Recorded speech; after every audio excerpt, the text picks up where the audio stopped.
Hello everyone, first time మన channel చూస్తుంటే subscribe చేసుకోవడం మర్చిపోవద్దు. అలాగే వీడియోని చివరి వరకు చూసి మీకు నచ్చినట్లయితే నన్ను సపోర్ట్ చేయాలని మీకు అనిపిస్తే వీడియోకి ఒక లైక్ ఇవ్వడం కూడా మర్చిపోవద్దు. వీడియోలోకి వెళ్ళినట్లయితే శైలేంద్ర ధరణి మాట్లాడుకుంటూ ఉంటారు కదా. ఇక ధరణిని మంచి మాటల్లో పెట్టి, ఎందుకని ధరణి డాడీ అడిగితే అలా చెప్పావు, ఏదో ఆ సందర్భానికి తగినట్టు వేరే ఏదో కథ చెప్పొచ్చు కదా, ఎందుకు అలా చెప్పావు అని అడిగితే, నేను విన్నది చూసింది మాత్రమే చెప్తానండి, అబద్ధం చెప్పలేను అని అంటుంది ధరణి. సరేలే, బాగా తలనొప్పిగా ఉంది, ఓ కప్పు కాఫీ తీసుకురాపో అని అంటాడు శైలేంద్ర. ఇక ధరణి అక్కడి నుంచి వెళ్ళిపోతుంది.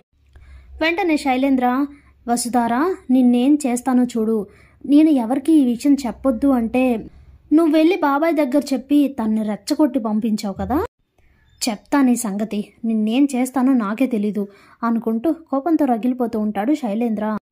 ఇదిలా ఉండగా మహేంద్ర, వసు, అను ముగ్గురు ఇంటికైతే వచ్చేస్తారు. అప్పుడే లోపలికి రాగానే మహేంద్ర కోపంతో గట్టిగట్టిగా అరుస్తూ, ఎందుకు నన్ను మీ ఇద్దరు వచ్చి ఆపారు, ఈ రోజుతో వాడి దరిద్రం ఈ కుటుంబానికి వదిలిపోయేది కదా అని అంటే, అప్పుడే అనుపమ, మహేంద్ర ప్లీజ్ కొంచెం కూల్గా ఆలోచించు, ఇప్పుడు తనని చంపితే ఏమొస్తుంది చెప్పు, నువ్వు నేరస్తుడివయ్యి వెళ్ళి జైల్లో కూర్చుంటావు, నువ్వు అలా చంపేసుంటే ఏం ఉపయోగం మహేంద్ర, రిషి తన దగ్గరే ఉన్నాడని తెలిసినప్పుడు శైలేంద్రని ఏదైనా చేస్తే ఆ తర్వాత పరిస్థితి ఏంటో ఒక్కసారైనా ఆలోచించావా అని అనుపమ అనేసరికి అప్పుడే ఆలోచనలో పడతాడు మహేంద్ర.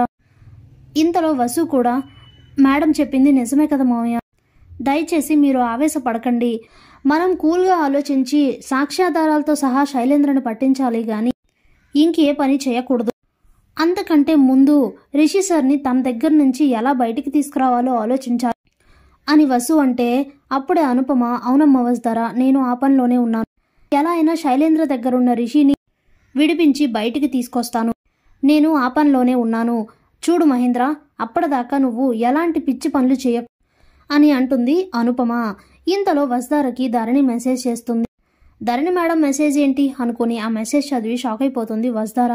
ఏంటమ్మా అని అనుపమ అడిగి, పెదమావయ్య గారు ఇంట్లో పడి ఉన్న సామాన్లన్నీ చూసి ఎందుకు ఇలా చంద్రవందరగా ఉన్నాయి, అందరూ ఎందుకు అలా ఉన్నారని అడిగితే, ధరణి మేడం మీరు తనని అనుమానిస్తున్నారని, అలాగే మీరు తనని షూట్ చేయడానికి వచ్చారని చెప్పేశారంట, శైలేంద్రని గట్టిగా నిలదీశారంట మావయ్య, ఇంతలో తెలివిగా తప్పించుకున్నారట శైలేంద్ర, అది వసుధార జరిగిందని ధరణి మేడం మెసేజ్ చేశారు మావయ్య అనేసరికి, ఓహో అలా జరిగిందా, అయితే అన్నయ్యకి కూడా శైలేంద్రపై అనుమానం మొదలవుతుంది, నేను ఏది ఊరికే చేయనని అన్నయ్యకి బాగా తెలుసు అని చెప్పి మహేంద్ర లోపలికి వెళ్ళిపోతాడు.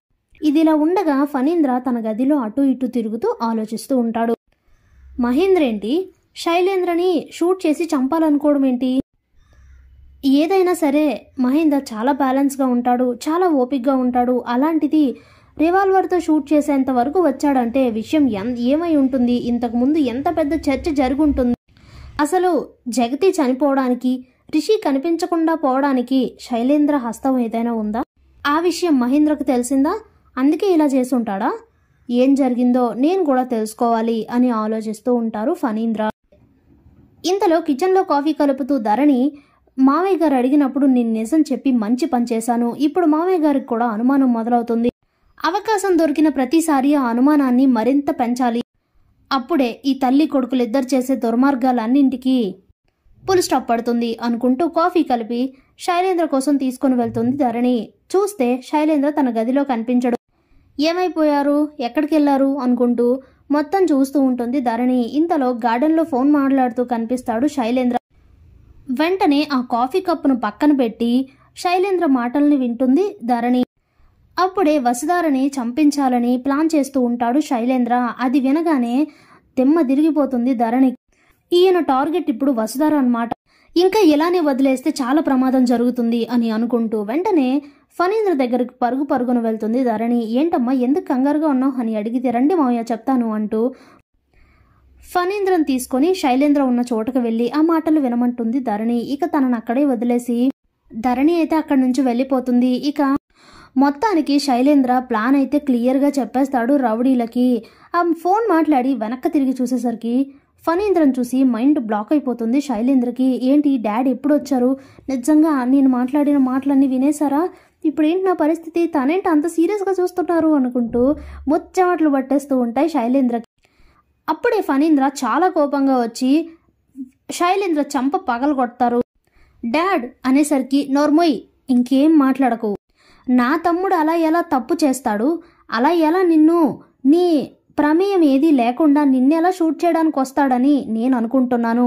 ఎప్పుడు నా అంచనా తప్పు అవ్వదు శైలేంద్ర. నేను అనుకున్నదే కరెక్ట్.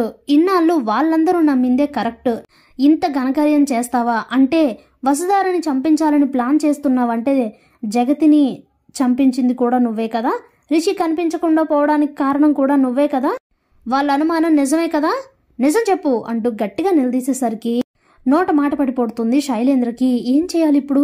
ఏం జరగకూడదు అనుకున్నానో అదే జరిగింది. డాడ్కి తెలియకూడదు అనుకున్నాను, డాడ్కి తెలిసింది. ఇప్పుడు నేను ఏం చేయాలి అనుకుంటూ తెక్కంగారు పడిపోతూ ఉంటాడు శైలేంద్ర. ఇంతలోనే దేవయాని వస్తుంది.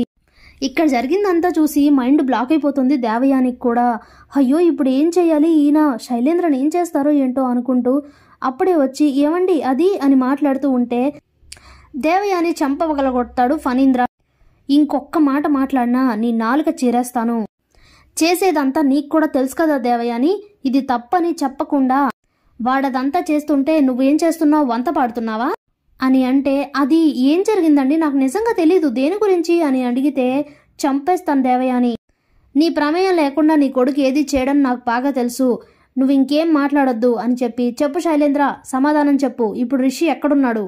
ముందు ఉన్న పలంగా తన ఇంటికి రప్పిస్తావా లేదా అని మాట్లాడేసరికి ఇప్పుడే రప్పిస్తాను డాడ్ అని చెప్పి వెంటనే రౌడీలకు కాల్ చేసి రిషిని విడిచిపెట్టమని తీసుకువెళ్లి మహేంద్ర వాళ్ళ ఇంటి దగ్గర విడిచిపెట్టమని చెప్పేస్తాడు శైలేంద్ర.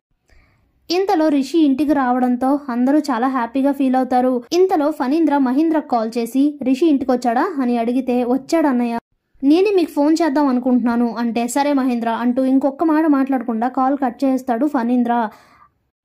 వెంటనే మహేంద్రకి కంగారు మొదలవుతుంది. ఏంటి అన్నయ్య అంత సీరియస్గా ఉన్నారు అని ఆలోచిస్తూ ఉండగా ఇంతలో ఫణీంద్ర ఇంటికి ముకుల్ వస్తాడు.